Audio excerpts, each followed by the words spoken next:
저는 오늘 요한복음 14장 11절에 14절 말씀을 가지고 내가 하는 일을 그도 할 것이요 라는 제목의 말씀으로 은혜받게 간절히 원합니다.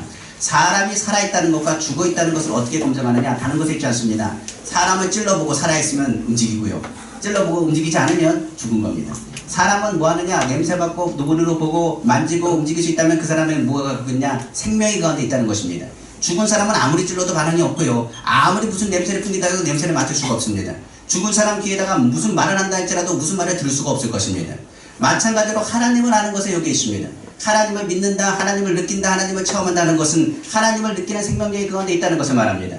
그러나 죽은 영은 무엇을 벌이지 못하느냐? 하나님이 아무리 말씀하셔도 듣지 못하고 하나님의 이야기하신 것을 들을 수 있는 그 상황을 만들 수가 없다는 것을 의미할 수 있습니다. 그렇기 때문에 생명이라는 것이 굉장히 중요합니다. 우리가 하나님을 믿는다는 것, 태양을 보고 주변을 바라볼 때마다 이것이 하나님의 손길이고 하나님이 모든 것을 만물을 창조했다고 입으로 고백할 수 있다는 것은 하나님께서 창조하신 모든 것을 깨닫는 그리스도의 생명이 우리 가운데 주어졌음을 의미할 수가 있는 것입니다. 특별히 예수 그리스도를 만난다고 한다면 더 많은 간증거리와 더 많은 증거들이 우리 가운데 있을 것입니다. 세상은 이야기합니다. 하나님 없다고 말하든지 신은 죽었다고 말하든지 그것을 증명하라고 이야기할지 모르겠습니다. 그러나 하나님을 믿고 시작한 우리는 창조주 하나님을 믿고 예수 그리스도의 십자가의 은혜를 경험한 우리로서는 무엇을 얘기하느냐? 우리 삶 가운데 뭐가 있느냐? 다 하나씩의 간증거리가 있음을 고백하게 됩니다. 그래서 이 자리에 보면 죽을 뻔에다가 산 사람도 있고 병들었다가 치료받은 사람도 있고 정말 물질적으로 환경이 어려운 가운데 있는데도 하나님이 그 물꼬를 트시는 분도 있고 무엇보다도 간증거리를 얘기할 때 그 고백하는 것이 한두 가지가 아니라 아마 밤새서 얘기할 것이 많을지도 모르겠어요. 그 정도로 우리가 주님과 동행하면서 살아가는 신앙생활 가운데 간증하고 고백하는 일들이 많은 것처럼 살아있는 사람은 뭐하느냐? 주님과 동행하며 나아갔던 모든 것들이 그리스도와 함께 다시금 우리에게 믿음으로 다가온다는 사실을 우리가 기억할 수가 있는 겁니다. 그러면 오늘날 하나님의 교회는요, 하나님의 말씀을 선포할 때 뭐 해야 되냐? 반응하셔야 돼요.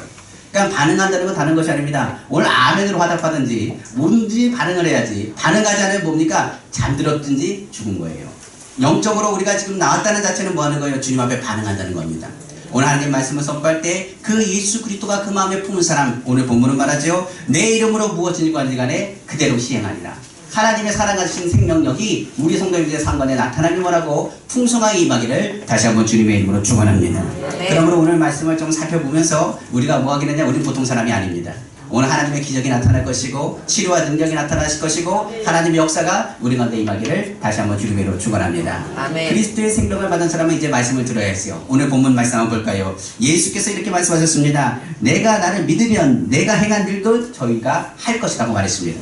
무슨 얘기냐면 우리가 주님을 예수 그리스도를 믿는 순간부터 예수 그리스도께서 말씀하신 것처럼 내가 한 일 너희도 할 것이라고 말했어요. 예수님이 하신 일들을 이 땅 가운데 하나님을 믿는 사람, 예수 그리스도를 구세주로 영접한 사람, 주님을 믿고 의지하는 사람은 어떤 일 아니라 주님이 하신 일들을 감당해야 될 것임을 성경은 말씀하고 있는 것입니다. 주님이 제일 먼저 강조한 것이 그거예요. 너 내 일을 할 거야. 너도 나와 같은 일을 할 거야 라고 말합니다. 무엇보다 주님 말씀하셨지만 그냥 말씀으로 끝나는 것이 아니라 무엇을 해야 그 말씀하신 그대로 이루어질 것을 성경은 약속하셨다는 것을 알 수가 있죠. 그러기 위해서 예수님께서 제일 먼저 해주셨던 메시지를 우리는 기억해야 됩니다. 예수님께서 지상명령을 얘기하시면서 제일 먼저 얘기한 것이 회개하라, 천국이 가까웠다는 문제예요. 죄가 있으면 주님의 일을 못합니다. 죄를 제거하면 그때부터 주님의 일을 감당할 수 있는 거예요. 그래서 예수님께서 제자들을 향해서 많은 사람들에게서 선포하는 메시지가 뭐냐? 회개입니다. 회개라는 것을 정리한다면 이렇게 얘기하셨습니다. 우리의 생각이 아니라 누구 중심으로 쓰는 것, 하나님을 바라보는 것. 우리가 항상 얘기하는 것처럼 믿음의 주에 온전케 하신 예수를 바라보는 것이 바로 회개입니다. 회개는 더 나아가서 우리가 항상 가운데 죄에 대한 분을 돌이켜 하나님을 바라볼 뿐만 아니라 사탄 권세를 멸하고 하나님의 권세를 붙잡는 것. 그러니까 예수 믿는 사람이 맨날 선포하는 게 뭐겠어요? 주님 안에서 좋은 일이 있습니다. 주님이 우리를 도와주십니다. 주님이 붙잡아 주십니다. 흑암의 것을 물러갑니다. 하나님께서 우리도 축복하신다고 생명력을 날릴 수 있는 그 메시지를 선포하는 것이 바로 회개입니다. 그러니까 회개는 우리를 죽으라고 얘기하는 것이 아니라 우리를 살리기 위해서 예수 그리스도께서 십자가 달리신 그 생명력이 우리 가운데 들어왔음을 믿고 누굴 바라보는 것, 오직 예수 그리스도를 바라보는 것이 바로 회개가 될 수 있습니다. 그러므로 회개는요, 한 마음을 품는 겁니다. 세상 풍조를 따르는 것이 아니라 주님의 말씀을 따르는 것이 무엇이냐? 바로 회개입니다. 그래서 하나님 말씀을 선포할 때 내가 그대로 하겠습니다. 아멘으로 선포하는 것이 회개예요. 예수의 보혈로 덮고 내가 주님을 의지하고 주님을 바라보고 어둠의 생활을 정리하고 빛의 삶을 살겠습니다. 다짐하고 결심하는 것이 바로 회개입니다. 그래서 뉘우침이나 수혜가 회개가 아니라 주님 앞에 돌아가 주의 말씀대로 순종하는 것까지가 바로 회개라고 말할 수가 있지요. 그렇기 때문에 회개하라 주님이 말씀하신 것은 다른 것이 아닙니다. 너희 안에 하늘나라가 임한다는 그 회개는 바로 하나님을 바라봐라. 너희의 생각과 너희 생각을 내려놓고 오직 주님 앞에 방향을 틀어 세상 사랑하는 것보다 하나님을 더욱 사랑하고 어두운 세상을 정리하고 빛의 생활을 살며 무엇보다 주님의 기쁨의 삶을 살고 예수 그리스도를 믿어 주님의 하늘나라의 영원한 복을 누릴 것을 선포하는 것이 바로 회개입니다. 그러니까 회개와 천국은요 분리될 수 없어요. 회개하면 천국이 임하는 것입니다. 우리가 예수 그리스도를 믿으면 주님이 우리 가운데 거하시고 주님이 거하시는 곳이 무엇이냐? 바로 하늘나라지요. 오늘 본문은 얘기합니다. 내가 진실로 너에게 말한다. 아버지 안에 내가 거하고 아버지께서 내 안에 거한 것을 믿으라. 그렇지 못할 그는 행하는 그 일로 말미암아 나를 믿으라. 내가 진실로 너에게 이르노니 나를 믿는 자는 내가 하는 일도 그도 할 것이라고 성경은 말하지요. 그러니까 주님이 우리 안에 거하시면 그때부터 무슨 일을 할 수 있냐? 주님의 일을 할 수 있는 거예요. 예수님의 생명이 우리 가운데 들어오면 그때부터 예수님이 하시는 일들을 감당할 수 있습니다. 그럼 이제 본격적으로 예수님이 무슨 일을 하셨는지를 생각해 봐야 돼요. 예수님이 공생이건 또한 한 일은요 몇 가지가 있는데 구체적인 얘기가 첫 번째가 되는 것이 바로 치유사역입니다. 예수님이 선포하시는 것마다 치유사역이 일어났어요. 예수님이 선포하는 것마다 생명력이 흘러갔습니다. 그래서 눌린 자가 자유함 얻을 뿐만 아니라 귀신 들린 자가 자유함을 얻었으며 그리고 병든 자가 치료받았으며 육체적인 것, 영적인 것 그리고 정신적인 모든 문제를 해결하신 것이 예수 그리스도가 거하시는 것마다 일어났던 사역입니다. 예수님이 생명력을 교통해서 선포할 때마다 병든 자가 그냥 치료받은 것이 아닙니다. 온전히 치료받았고 하나님께 영광을 돌리는 그들의 모습들을 성경은 말씀하고 있는 겁니다. 그러니까 예수님이 한 일은 뭐겠어요? 치유예요. 그렇기 때문에 마귀가 하는 것은 죽이고 도둑질하고 멸망시키고 죽이는 일이지만 주님이 오신 일은 생명 올 때 더 풍성히 하시는 일이 바로 주님의 일입니다. 그렇기 때문에 회개하는 사람은 반드시 무엇이 흘러가야 되느냐? 주님의 생명력이 흘러가야 돼요. 그럼 한번 다시 한번 묻겠습니다. 교회가 해야 될 건 뭘까요? 바로 치유 선포입니다. 그렇기 때문에 성경은 말합니다. 야고보서에서 말하기를 병든 자가 있느냐? 그를 위해서 뭐하라고요? 죄사함을 해서 뭐하고 그리고 같이 뭐할 것을요? 중보할 것을 성경은 말합니다. 그에게 기름을 바르고 그를 위해서 뭐합니까? 병든 자를 위해서 기도하되 누구의 기도가 크다고요? 의인의 간구하는 기도는 역사하는 힘이 크다고 성경은 말씀하고 있는 거예요.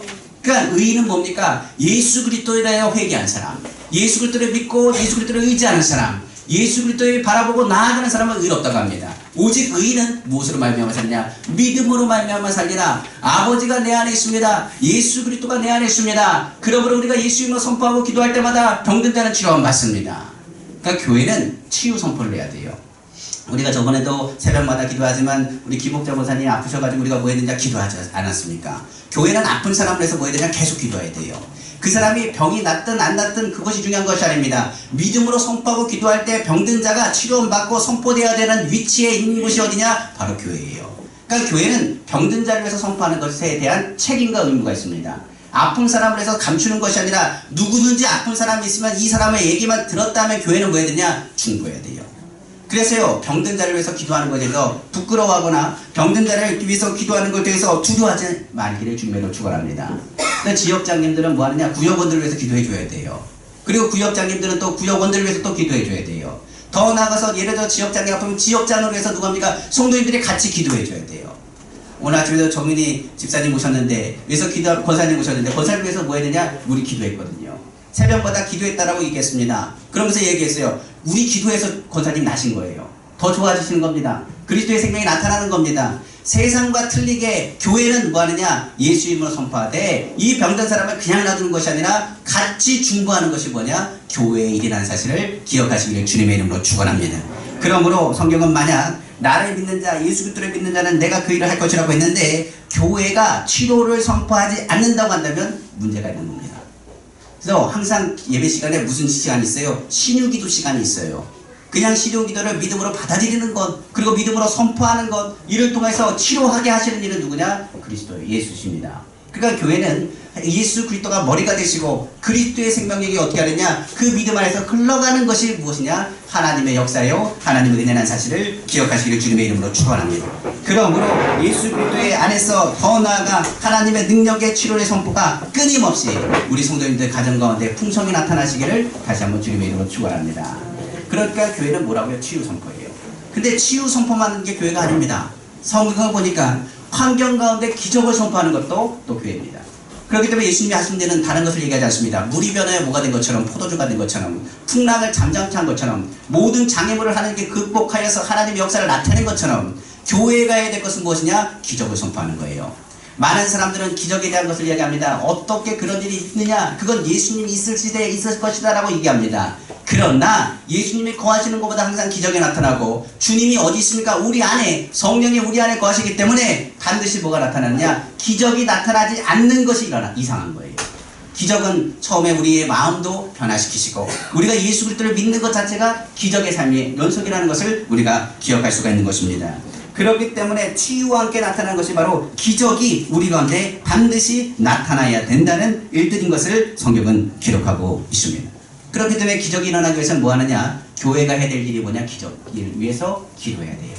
그러니까 병든 자를 위해서 기도할 뿐만 아니라 하나님의 일들이 일어나기 위해서 항상 뭐 해야 되느냐? 기도해야 됩니다.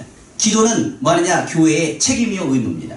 그러니까 성도님들이 기도할 때마다 무엇을 체험하느냐? 주님을 체험하고, 주님이 체험한다는 그 자리는 뭐 하느냐? 반드시 기적의 자리가 되는 거예요. 오늘 이 자리가 무슨 자리냐? 기적의 자리가 되길 원하고, 주님을 체험하는 자리가 되길 원하고, 주의 능력과 생명력이 흐르는 자리 되기를 다시 한번 주님의 이름으로 축원합니다. 그러니까 주님의 행한 일은요, 자연스럽게 나타납니다. 주님이 하신 일이 뭡니까? 무리를 위해서 바다 위에 무리를 걸으시는 주님, 그리고 물이 변해 포도주가 되는 주님, 오병의 기적을 일으키신 주님, 주님이 하신 모든 일들을 보면 치유와 기적이 나타났습니다. 그러니까 그 일들을 누구도 할 것이라 예수 그리스도를 믿는 우리도 하게 될 것임을 성경은 강조하는 거예요. 그러니까 내가 예수 믿는다고 하면 뭘 하더라고요? 예수 이름으로 기도하셔야 돼요. 예수 이름으로 치유를 선포하셔야 돼요. 예수 이름으로 기적을 선포하셔야 돼요.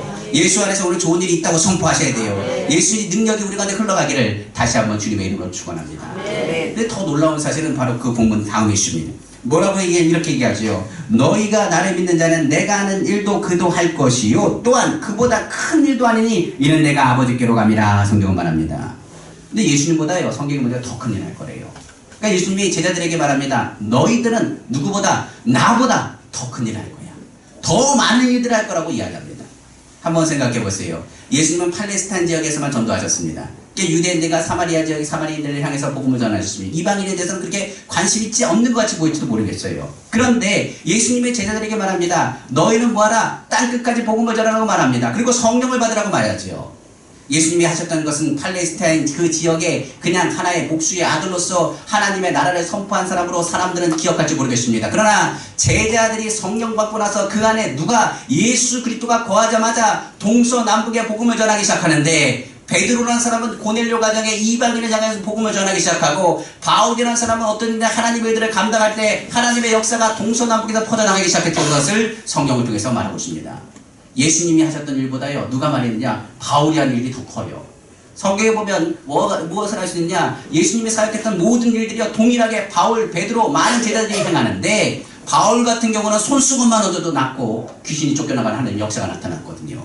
그러니까 하나님의 역사가 어떻게 나타나는지, 그 제자들이 성령 받고 나서 불과 같이 타오르기 시작하는데, 오늘 본문에 보니까 내가 아버지께로 가미나, 예수님이 하나님 앞에 올라가는 그 순간에 예수 그리스도께서 약속하신 성령을 각 사람 머리에 부어주자마자 그들이 예수님이 하신 일들을 폭발적으로 감당하기 시작하는데, 베드로 같은 사람은 설교하는데 3,000명, 5,000명씩이 회개하고 돌아온 하나님의 역사가 나타났음을 성경은 말씀하고 있습니다. 그렇기 때문에 지금 비교해보면 거의 비교가 되지 않습니다. 예수님이 전도했던 그 전도의 상황을 보면 그 지경은 굉장히 좁은 지경이었고, 예수님이 말씀하실 때 많은 사람들이 들은 것 같지만 많은 사람들이 예수님을 비난하고 조롱했을지 모르겠습니다. 그러나 오늘날 보시면 예수님이 하셨던 모든 일보다 더 많은 일들을 어디서 감당하고 있느냐? 교회에서 감당하고 있습니다.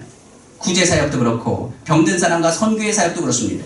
예수님이 하셨던 그 팔레스타인 지역이 아니라 지금 많은 교회들마다 각 지역 동서남북에 주의 선교사들을 파송하고 주님의 복음을 전하는 큰 일들을 감당하고 있는 것을 볼 수가 있죠. 그렇기 때문에 오늘날 주님이 말씀하시는 거예요. 너희가 단순히 치유하고 단순히 기적을 모른다고 생각하느냐? 아니라 너의 영이 누굴 통해서, 성령을 통해서 내가 했던 것보다 더 큰 일들을 감당하게 될 것인 것을 주님께서 말씀하신 것입니다. 그렇기 때문에 오늘 주님의 몸된 교회는 더 큰 일을 맡기고 더 큰 일들을 감당하셔야 돼요. 성경에 뭐라고 말합니까? 착하고 충성된 종아, 내가 작은 일에 충성할 때 더 큰 일을 너에게 뭐 하신다고요? 맡기리라. 저희 순복음 우리교회가 치유를 선포하기 원하고, 순복음 은빛교회가 하나님의 기적을 체험하기 원하고, 순복음 은빛교회가 이를 통해서 무엇하기 원하냐? 동서남북의 많은 지경을 넓혀가면서 주님이 하셨던 행한 모든 일들에 더 넘치도록 그리스도의 생명력을 퍼뜨리는 그리스도의 생명력을 퍼뜨리는 통로가 되기를 다시 한번 주님의 이름으로 축원합니다. 그럼 왜 이런 큰 일을 감당할 수 있을까요? 성경을 잘 보시면요, 구약하고 신약하고 틀리고요, 신약에서도요 성령 받기 전하고 받기 후가 틀립니다. 왜 이야기를 하냐면 그렇습니다. 구약에서는 기도할 때 몇몇의 특별한 사람들과 성령을 받았어요. 그리고 기도할 때 보면 다니엘이라는 사람도 이 성령 안에서 그 가운데 기도했지만은 21일이라는 시간이 걸려서 그 공중권세 잡은 자들을 해치우고 뭐합니까? 천사가 와 주의 말씀을 선포했던 것을 우리 성경을 통해서 알 수가 있습니다.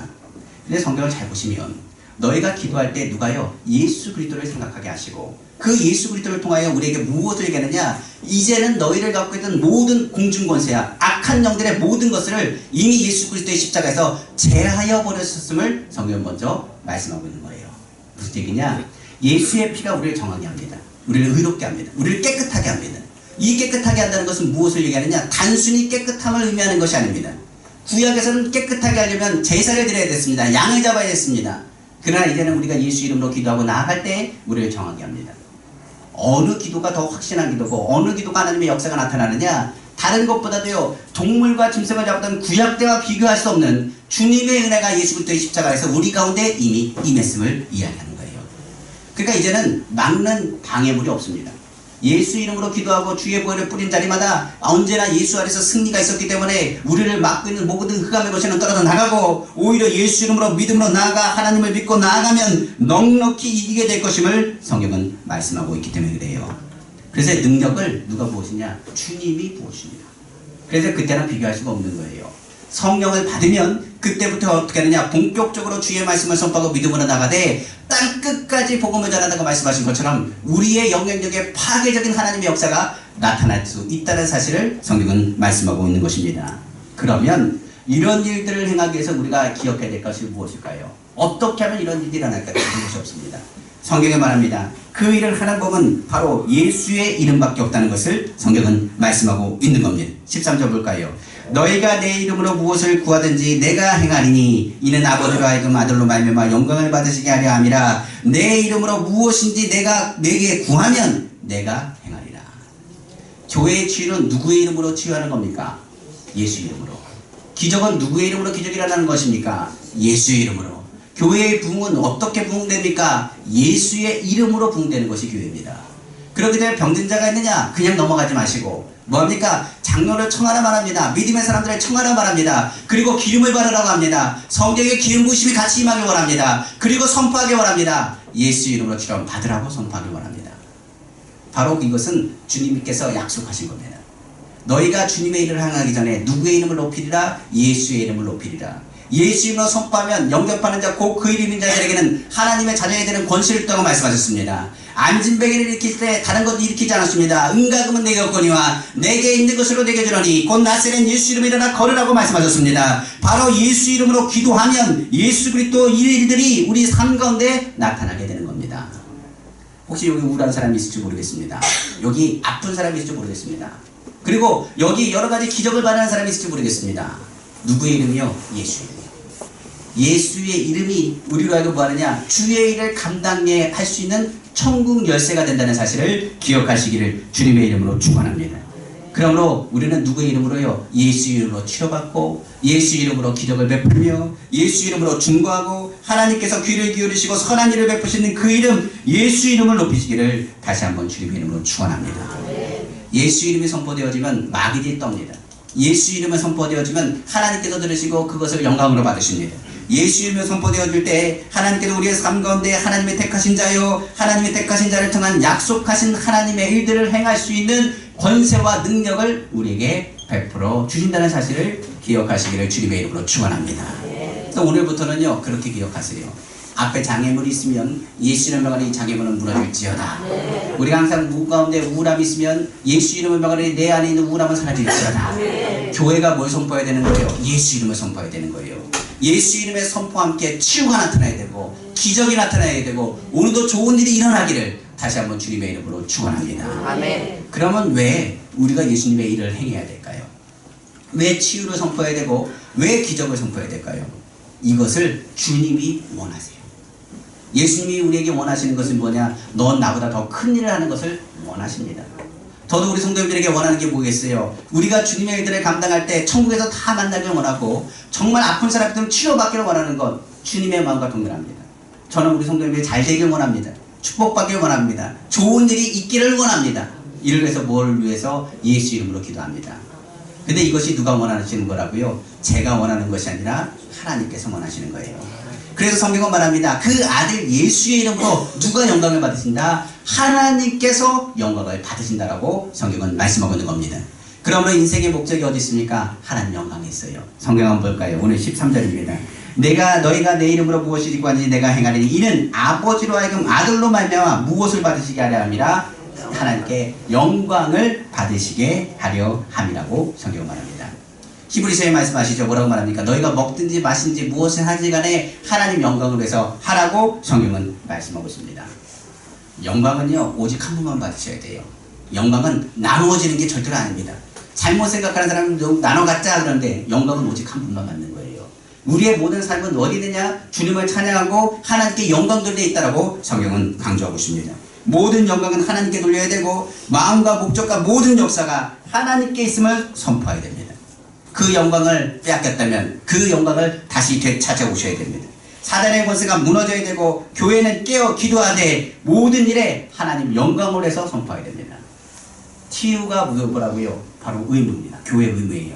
기도도 교회의 책임입니다. 그리고 성도가 잘 되는 것도 누구의 의무에 있느냐? 하나님 섬기는 사람들의 의무요 책임입니다.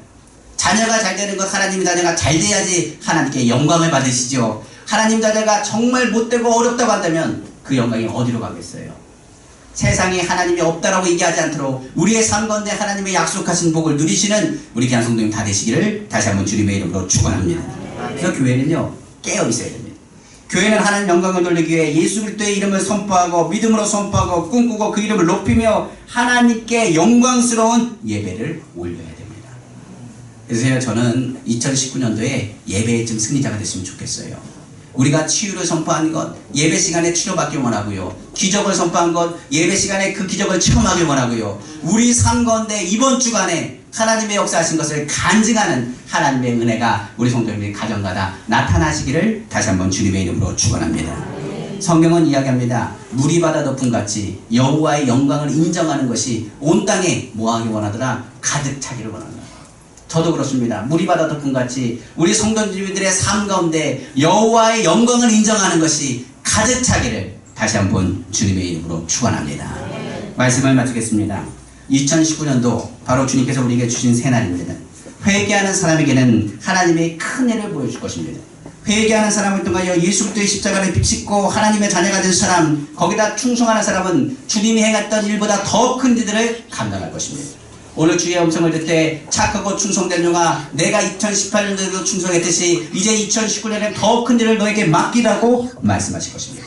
이건 우리의 힘으로 하는 것이 아니라 예수의 이름으로 우리가 감당할 수 있는 힘을 우리에게 공급하심을 믿으시기를 주님의 이름으로 축원합니다. 그러므로 2019년도는 우리가 힘으로 능으로 할 수 없는 것이 주님의 일입니다. 그러나 하나님의 영으로, 하나님의 신으로 성령 안에서 이 일들을 행할 것입니다. 성령은 예수님을 기억나게 하고 생각나게 할 것이며 때때마다 누굴 선포하게 하느냐? 예수 이름을 선포하게 할 것입니다. 이는 하나님은 기쁘시게 여기시고 하나님은 반드시 영광 받으실 것을 저는 확실히 믿습니다. 그러므로 올해는요, 아프면 그냥 아프다 하지 마시고, 힘들면 힘들다 하지 마시고, 괴로우면 괴롭다 하지 마시고, 괴로울 때 주님의 얼굴을 보면서 예수의 이름으로 괴로움의 요소를 사라질지어다. 가정의 화목을 깨뜨리는 모든 것은 물러갈지어다. 삶의 죄악은 물러갈지어다. 각종 질병은 떠나갈지어다. 하나님의 자녀의 권세를 가지고 가면 것처럼 물러갈지어다. 하나님께서 우리는 하나님이 약속하신 복을 누리는 우리 성도님들 다 되시기를 다시 한번 주님의 이름으로 축원합니다. 그러므로 올해 주님의 응답받아 예수 이름을 높이고 충성된 성직이적인 사명을 모두가 이루시기를 다시 한번 예수의 이름으로 축복합니다. 기도하겠습니다. 사랑해 주 하나님 아버지 감사합니다. 교회는 예수 이름을 선포하고, 교회는 예수의 치료를 선포하고, 교회는 예수 이름으로 가는 것을 묶는 것이 바로 교회가 되어야 됩니다. 진실로 진실로 내게 이르노니 나를 믿는 자는 내가 행한 일을 저도 할 것이요 이보다 더